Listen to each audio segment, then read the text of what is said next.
बदलत्या वातावरणामुळे ना आईची आणि बाबांची दोघांची ना तब्येत खूप जास्त खराब झाली होती. आता ऑलरेडी दवाखाना केला, पण त्यांना काही फरक जाणवलेला नाही आहे.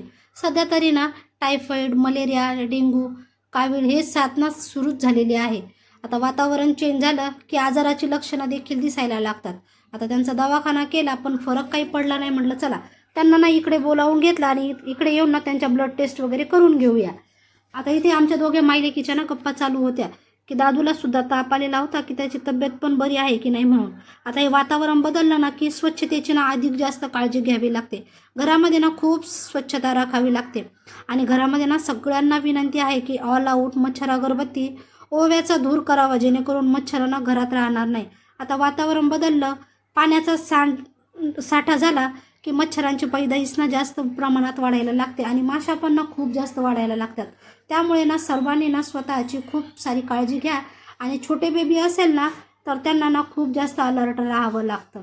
आता स्वयंपाकाची तयारी करून घेतली, एकीकडे भेंडी बनवून घेतली आणि दुसरीकडे ना पिठलंसुद्धा हटवून घेतलं आणि स्वयंपाक बनवून घेतला आणि दुपारच्या वेळी जेवणं वगैरे केली आणि गणूला बाळाला घेऊन गेलो होतो आम्ही त्याच्या सेंटरला.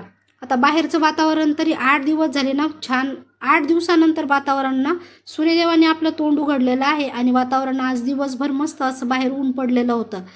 आता जी कपडे वाळलेली नव्हती ना ती कपड्यांना आज दिवसभर मस्त बाहेर उन्हामध्ये वाळू घातलं होतं आणि संध्याकाळच्या वेळेला ना वातावरण पण खूप छान झालं होतं. घरी आले आणि गणूलाच्या पप्पांना ना त्यांना मेहंदी लावून दिली आणि मस्त गरम गरम ना चहा ठेवला. आज संध्याकाळी ना छान मस्त असा ना कोरा चहा घेतला होता, छान असा अद्रक टाकून चहा वगैरे घेतला. घरातली छान अशी आवरावर करून घेतली आणि लगेच ना स्वयंपाकाच्या तयारीला लागले होते. आता एकीकडे आमच्यासाठी भाजी बनवत होते आणि दुसरीकडे गणूलाच्या पप्पांसाठी ना दुसरी भाजी बनवत होते. आता 2-2 भाज्या कशासाठी, तर एकीकडे गणूलाच्या पप्पांसाठी फिश बनवली होती आणि आम्हा तिघांचा ना बेत होता छान असं पनीरची भाजी बनवायची. मग संध्याकाळी छान लवकर जेवणं वगैरे करून घेतली, त्यांना औषध गोळ्या वगैरे दिल्या आणि आईंना तर खूप जास्त सर्दी झाली होती म्हणून त्यांना वाफसुद्धा दिली.